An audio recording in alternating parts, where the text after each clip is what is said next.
This is going to be a strict liability crime and a strict liability prosecution.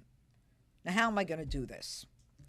When teens are repeatedly violating the curfew, when they're repeatedly truant from school, when they possess alcohol or drugs, no matter how much, it doesn't mean that they have to be prosecuted. When they are violating a court order, or when they're already a PINS, a person in need of supervision, or committing criminal offenses like we saw in Chipotle, we're coming for you and we're coming for your parents. If your teen, parents, is a curfew violator, you're subject to a $500 fine each and every time. And if there are crimes under contributing to the delinquency of a minor, you face up to 6 months in prison. And I am not shy about looking for jail time. The people of the district have had enough, and we do not want this increasing as these teens run wild through our neighborhoods. Now, this is going to be a coordinated, holistic approach. This morning, I spoke to Chief Jeffrey Carroll about the need for my office to know who the teens are who've gotten a curfew violation. Because if there's more than one or two, parents, you're on my list. I spoke to the police chief about those teens who are wearing masks when they are committing crimes. That's an additional violation. It's an OAG violation, but it's a violation nonetheless, and I can bootstrap the parents into that. I also spoke with the local D.C. Attorney General, Brian Schwab, and he and I are on the same page as it relates to his giving my office the information that I need about PINs, about young people in the family court who are in trouble, who are in a position where they are being monitored and under a court order. It is then that I can pull their parents in. I've got everything in place now, and I spoke to the Chancellor of Schools. That one is yet to be determined. So, if you've been following the DC news, you know that there has been a back and forth with the DC Council, who, for whatever reason, are refusing to vote on a curfew, a new curfew that will allow Mayor Bowser, and with whom I am on the same page on this, along with Chief Jeffrey Carroll, to impose a discretionary curfew based upon information that is coming to their attention. In fact, right now the curfew is 11 to 6 weekdays, and I think on weekends it may be 12 to 6. But the DC Council is not willing to deal with this. They punted, and you know they punted, when the kids were on spring break between, I believe it was April 15th and April 21st. And they literally just went home. Well, I'm telling you now that there's a meeting tomorrow of the DC Council. And I am now asking the people of the District of Columbia who agree with the mayor and the chief and me that they need the ability to create this curfew based upon the discretionary and the recent information, to call every one of these members of the DC Council and tell them that we need a curfew. We need a discretionary curfew where the mayor and the chief have the ability to get the police and get the teens out of areas so we can enjoy the quality of life that we are entitled to. Enough of this nonsense. If we don't do this ourselves, no one is going to do it for us. And in the end, this is a coordinated effort, and it is something where I want to thank the MPD.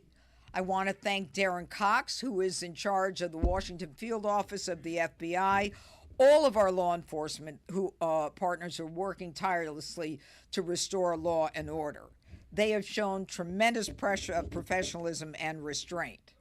I say this every time, and I have to say it because I desperately believe it. We are in the most important city in the nation. This is the nation's capital. This is where the 250 anniversary will take place on July 4th. This is where we have to make people proud of that city on the hill. And unless we all come together and do this together, it's not going to happen. But I'm an optimist, and I believe that it will. So now I'd like to call upon Darren Cox, who can tell us what we're doing to deal with this violent takeover. Thank you. Hi, I'm Darren Cox. I'm the Assistant Director in charge of the Washington Field Office. I appreciate the opportunity to be here today. I want to pledge our support to our partners who are investigating these takeovers. Make no mistake, these takeovers are not harmless gatherings. They're violent incidences that often lead to assaults, fights, and robberies. They disrupt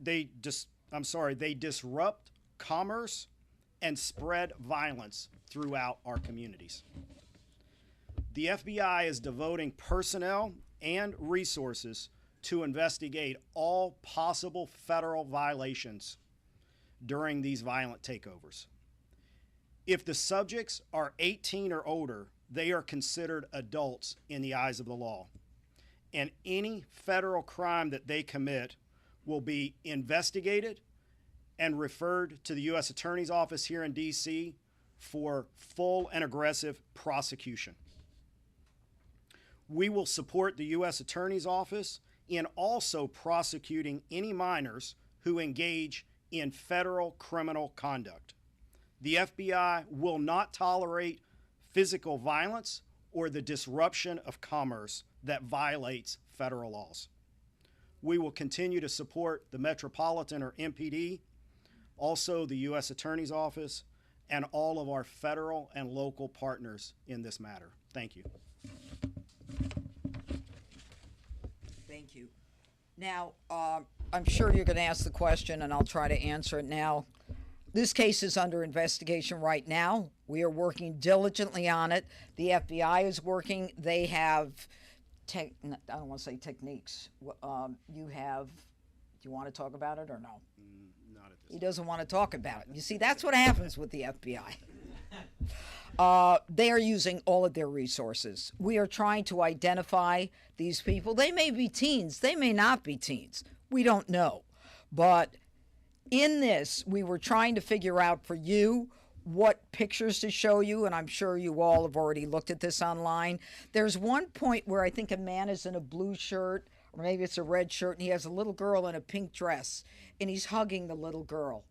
That infuriated me, and it should infuriate every one of you.